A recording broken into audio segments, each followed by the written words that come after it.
Welcome back to The Explainer. We're skipping our usual agenda today because, honestly, we just need to jump right back into our deep dive on the Global Maritime Rulebook. We've got a ton of ground to cover, so let's get right to it with the 1995 fix, Competency Over Paper. So, quick recap of Part 1 where we left off.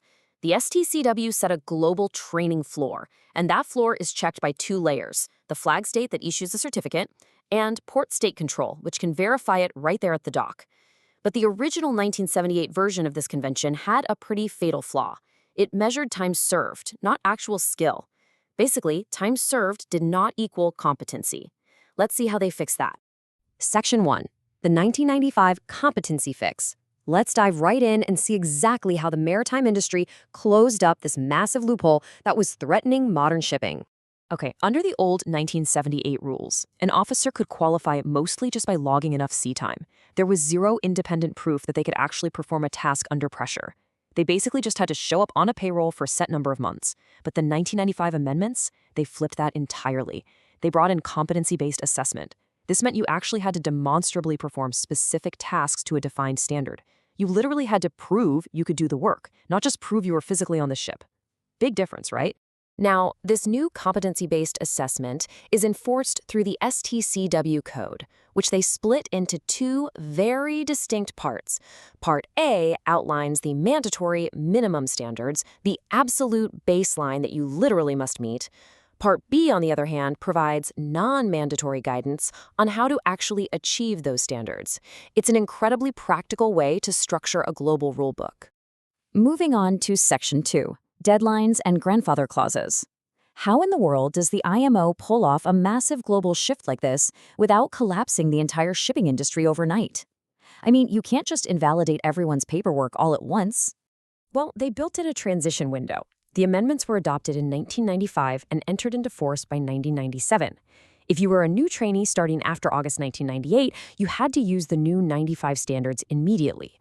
But, crucially, they allowed mariners to convert their older certificates via a grandfather clause.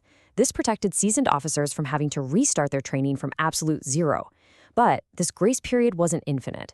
Everyone, no exceptions, had to be fully compliant by a hard deadline of February 2002. And here is the real kicker. If a flag state missed these conversion deadlines, their seafarer certificates could literally stop being recognized internationally. Unrecognized. And that's not some hypothetical doom and gloom scenario. It has actually happened to flag states that fell behind the curve. Section 3, the IMO whitelist. Let's look at the enforcement side and see how this system actually gets its teeth, because rules are pretty useless without a way to verify them. Let's do a quick check to see if you're following along. Do you think a flag state can actually fall off the IMO's trusted list? Just take a second to imagine what that would mean for global trade. The answer is yes, they absolutely can.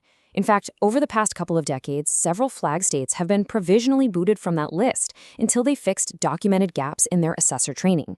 Falling off doesn't mean every single certificate instantly becomes invalid, but it does mean other nations can start heavily scrutinizing or flat out refusing those certificates until those audit gaps are properly closed.